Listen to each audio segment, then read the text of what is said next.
The New Mexico Center on Law and Poverty is dedicated to advancing economic and social justice through education, advocacy, and litigation with an emphasis on impacting the most vulnerable New Mexicans. We have a specific focus on access to health care for low-income folks here in our state. We work primarily on behalf of hardworking New Mexicans, people who are often paid low wages or underemployed, families with children, people with disabilities, and people who are unable to work. You know, when we talk about low-income New Mexicans, we're really talking about folks who are making around 200% of the federal poverty level. This includes the elderly, children, families, low-income adults. Really, it's a broad range because our work relates to Medicaid, which is now covering over 900,000 New Mexicans. The main barrier that we're trying to address is access to health care.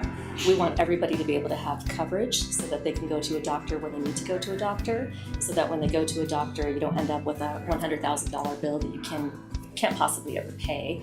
There's a history of disenfranchisement that have racial and class dimensions, which means that especially immigrant communities, Native Americans, people of color, and people living in very low-income communities are the ones who get left out of the system.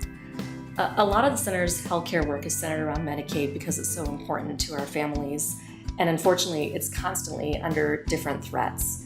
Right now, we're facing devastating budget cuts, both from the state level and also from the federal level. We do everything from community education, working with community members and organizations to make sure that they know their rights, how to access healthcare. Sometimes we'll work with them directly if they have issues in terms of application barriers or actually getting services and benefits. And then, if necessary, we'll do litigation. The litigation that we're doing around Medicaid, we have a lawsuit that's been going on for 20 years with the Human Services Department that runs the Medicaid program. And out of that lawsuit, the court ordered that the Human Services Department must fix certain application barriers in the Medicaid program and in the SNAP program. Living in the rural and frontier areas means that access to care is crucial. New Mexico has one of the highest workforce shortages around healthcare providers in the country, and a lot of that is in our rural and tribal areas. We're a pretty unique organization in New Mexico. I don't know that there's any other organization out there that does what we do in terms of being able to provide the legal expertise as attorneys, but then also the policy advocacy at the legislature, and then being able to distill all of that information for the community into information that they can use to have their voices heard. I ended up with cancer, breast cancer, and I was going through treatments, and about 6 months down the line, I found out I didn't have insurance. So we had to stop all treatment.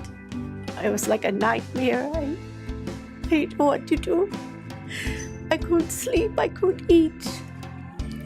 Every time the phone would ring, it was just horrible. It was just a great nightmare. I didn't know where to turn to.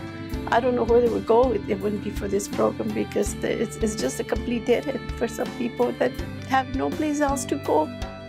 And I am so grateful for this organization that helped me. I don't have enough words to thank them. I don't even know how to thank them, because a thank you doesn't seem like it's enough.